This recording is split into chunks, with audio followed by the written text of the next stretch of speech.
Hello everyone and welcome back to the channel. Now I'm going to be doing another Life on Mars review, Season 2, and I recently just did, Season 1 of the show, and I usually don't like doing episodes of reviews like right after the other. The only reason I did it with like MCU and Chucky is because they were the only series I really had at that time, and there wasn't much else to do.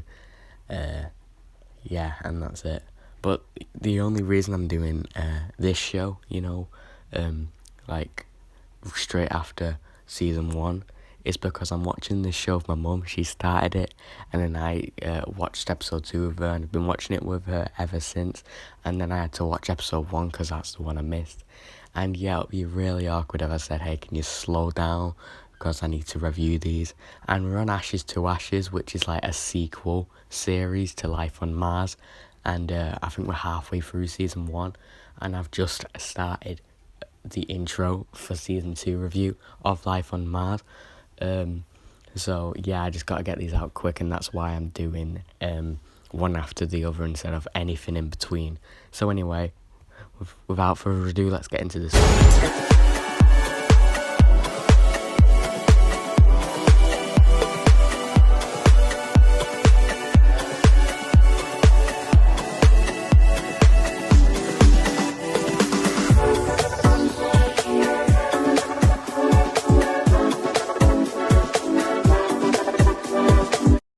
In my previous review, I stated that there wasn't very many negatives I could really think of at that very moment for Season 1.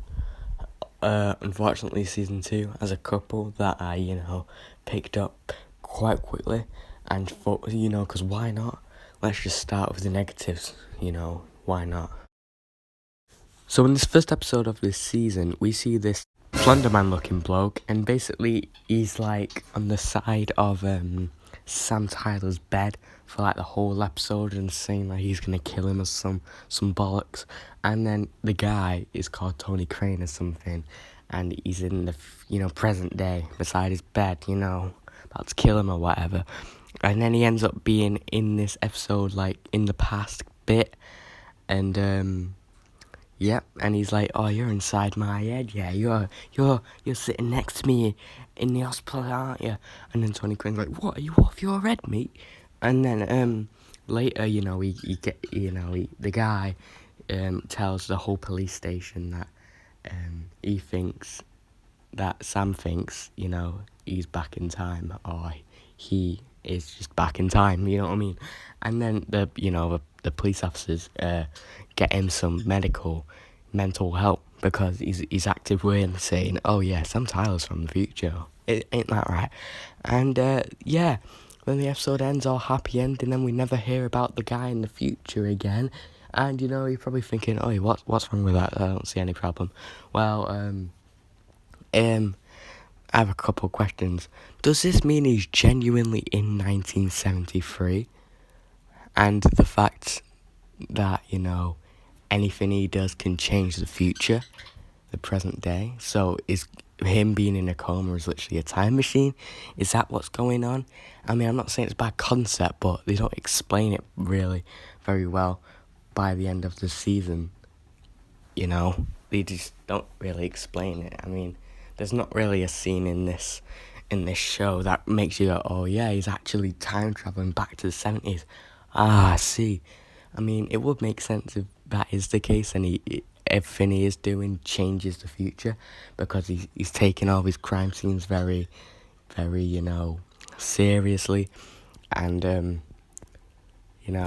he's changing the future. Because if nothing is real in that coma, then what's the point in trying so hard to solve crimes, and why does it matter who died and who didn't, and what Annie feels or whatever bollocks. So yeah, it's never really explained by the end of the show. Yet again, this could get fixed in Ashes to Ashes because it is basically a sequel show. But so far, they're not doing anything with Sam Tyler, really. In fact, they killed him off in Ashes to Ashes off screen. So I don't know how they're going to tie that in, but if they do explain it, then hey, this will no longer be a negative and we can all be happy. So I've come to notice that my two biggest complaints about this season are at the start and the end. So, yeah, the middle really is, the best part of this season. Anyway, there is this lanky twat further down the end of the show who looks, a lot like Luigi from, Mario Brothers. And he's just, being a police officer, working a case against Gene Hunt and that, which, that case I will get into in a bit. It'll be in the positives because that was a cool case. And basically, he seems like a fairly normal cop to me, apart from that he's scarily lanky and he has a mustache and very weird looking trim. And yeah, and then at the end of the second to last episode, he said he's going to get Sam home. And then in the next episode, he says, oh yeah, we are actually in 1973, you're not in a coma, there was a bus crash, your parents died years ago, your name isn't Tyler, it's Williams, and you had amnesia, and yeah, you've made up false memories. And honestly, it sounds like he's being truthful, and I was actually kind of believing it for a second, and I was at the edge of my bloody seat. I was. Yeah, so it seems pretty good, doesn't it, really? But that's the thing, it didn't really go anywhere. Like, he did all this, and Sam was distraught, and honestly, yeah, he showed him the graves and everything of a guy called Sam Tyler, and he's Sam Williams, and his parents are Williams, and he died years ago and everything, and yeah, that's the thing that happens, and it could have been a really interesting concept for the show, a big, really good twist, but at the end of the show, it's never even explained if it was true or not.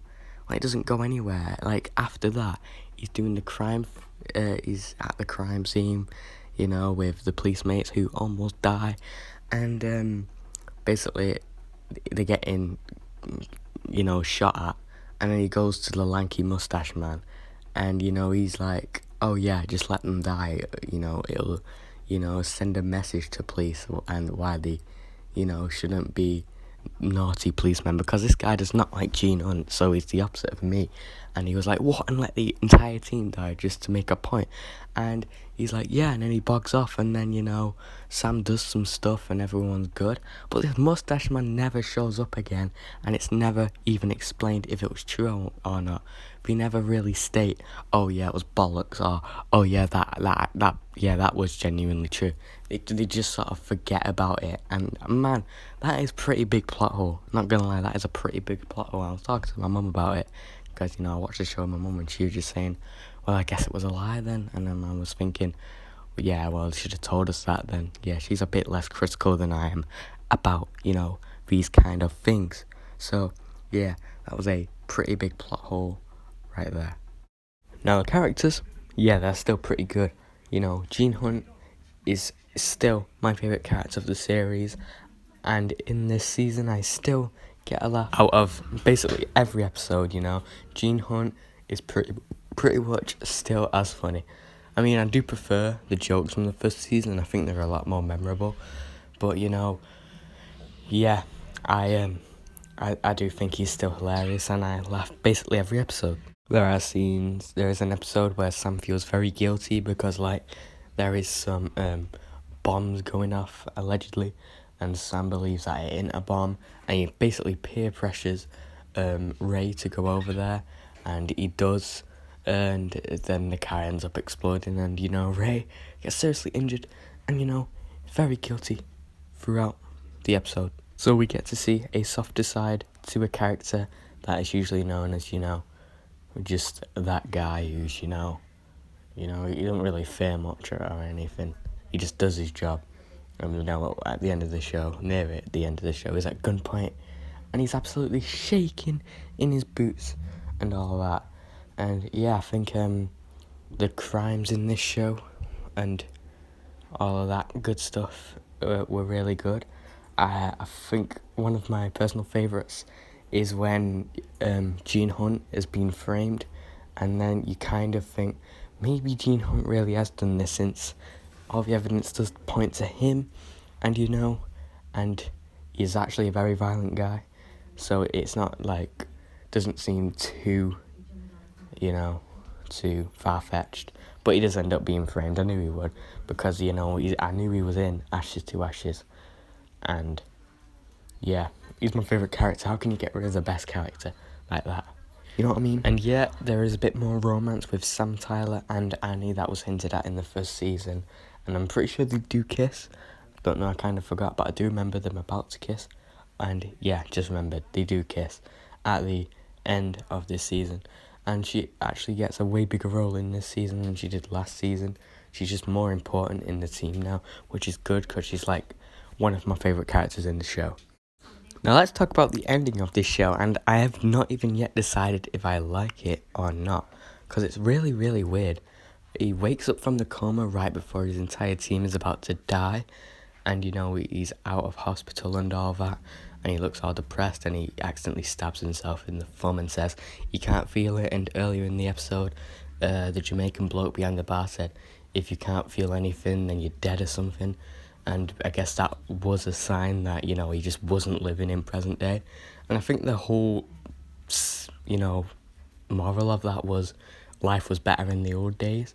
So basically what he does, he goes on a building and literally jumps off and goes back to 1973 and saves his team from getting killed.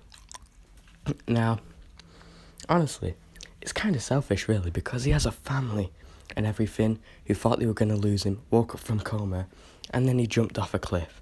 His mum's still alive. Everyone's still alive. I'm pretty sure he had a girlfriend who we didn't even see after that, so some unanswered questions there. But I think it's a really interesting way to take it, since like he just misses everyone there and he's had a life there basically. And when you look at it that way, it seems kind of reasonable. And I think it points to my confusion to if it's the real world or not, or it's all in his head. Honestly, I do think he might have just gotten to another world, possibly. Maybe that's heaven. Maybe they were the best times of his life when he was a kid then, so he goes to those parts of his life. That's my theory. Yeah, that's my theory. Honestly, I quite like it. I literally just thought of that just now. I mean, you're free to make up your own, you know, theories, but, you know, that's just mine.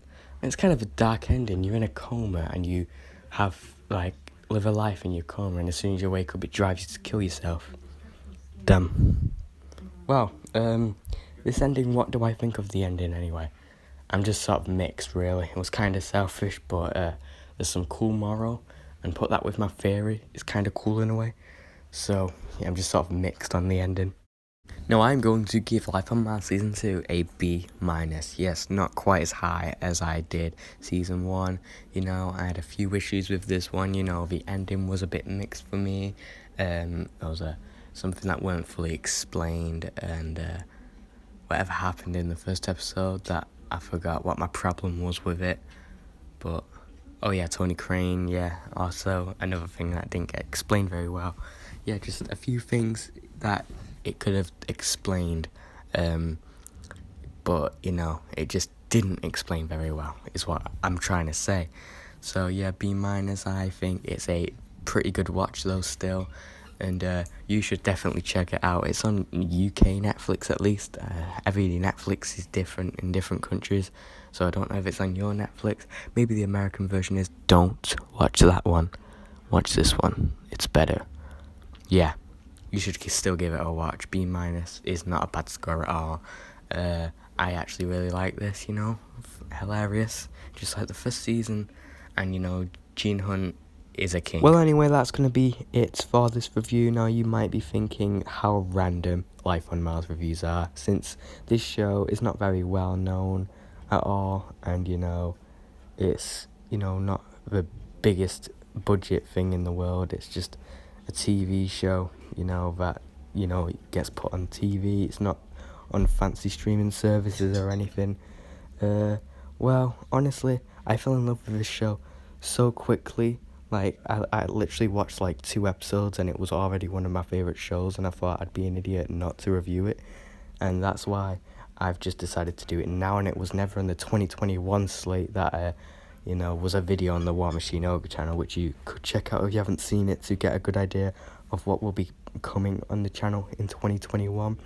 even though, you know, I have uploaded some things that weren't on there. You know, not everything's got to be planned.